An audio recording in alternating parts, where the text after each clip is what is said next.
السلام علیکم۔ Plastic surgery کیا ہے؟ پلاسٹک سرجری میں پلاسٹک استعمال نہیں ہوتا۔ اسے پلاسٹک اس لیے کہتے ہیں کہ یونانی زبان میں پلاسٹک کا مطلب کسی قالب میں ڈالنا ہے۔ جسم کے ہر اس نقص کی مرمت کے لیے پلاسٹک سرجری کی ضرورت ہوتی ہے جو کسی بھی وجہ سے پیدا ہو۔ مثال کے طور پہ کسی مریض میں پیدائشی طور پر کوئی نقص ہو، جیسے کٹے ہوئے ہونٹ یا تالو کے ساتھ بچے پیدا ہوتے ہیں، یا ان کے ہاتھوں کی ترتیب درست نہیں ہوتی، اور یا ان کے جنسی اعضاء میں کوئی مسئلہ ہوتا ہے۔ دوسرا نقصان جو کسی میں آ سکتا ہے وہ کسی حادثے کی وجہ سے ہے، جیسے جلنا یا روڈ ٹریفک ایکسیڈنٹ میں ان کے چہرے پہ یا بدن پہ داغ پڑ جاتے ہیں۔ کینسر کی وجہ سے بھی کئی نقائص پیدا ہوتے ہیں، جن میں سے کچھ تو ایسے اعضاء ہوتے ہیں جن کو کینسر کہا جاتا ہے، اور بعض اوقات ان کی سرجری کے بعد جسم میں ایک بہت بڑا نقص رہ جاتا ہے۔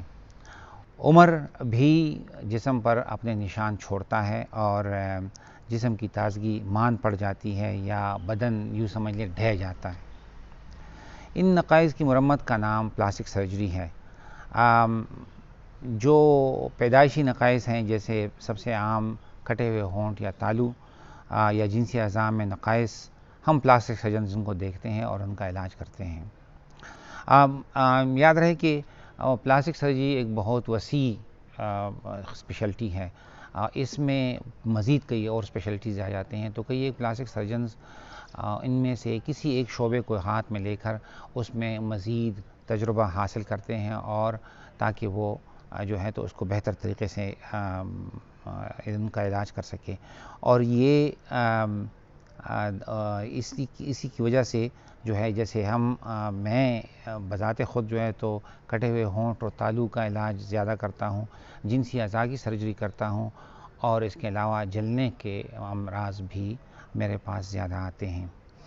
حادثات میں سب سے خطرناک حادثہ یا جو سب سے زیادہ اثار چھوڑتا ہے وہ آگ میں یا گرم پانی سے جھلس جانا ہے۔ یہ نہ صرف ہلاکت خیز ثابت ہو سکتا ہے، بلکہ جو بچ جاتے ہیں ان میں ساری عمر کے لیے ان کے بدن پر نشان رہ جاتے ہیں۔ علاج بہت لمبا ہوتا ہے، مہنگا بھی ہوتا ہے، اس لیے ہماری کوشش یہ ہوتی ہے کہ ہم پبلک کی ایجوکیشن کریں کہ وہ ان جو جلنا یا جھلسنا ہے اس سے کیسے بچیں۔ ان کو ہم بتاتے ہیں کہ آپ کس طرح سے بچ سکتے ہیں، جیسے گھر میں بجلی کی ننگی تاروں کو ایسے نہیں چھوڑنا چاہیے، کیونکہ ان کے ساتھ بچے بھی زخمی ہو سکتے ہیں۔ کچن میں بچوں کا داخلہ خصوصاً گرم بند رکھنا، گیزرز کو ان کا ٹیمپریچر کم رکھنا، اور کچن میں دوپٹہ نہ استعمال کرنا، یہ سارے احتیاطیں جو ہیں تو آپ کو جلنے سے بچا سکتی ہیں۔ بعض اوقات استری کا سٹینڈ بچوں کی پہنچ میں ہوتا ہے تو اس سے بچوں کو نقصان پہنچتا ہے۔ آج بھی میں نے 2 بچے ایسے دیکھے ہیں جو صرف استری سے جل گئے ہیں۔ کینسر تو ویسے بہت سے اعضاء کا ہوتا ہے، لیکن جلد، سر اور گردن اور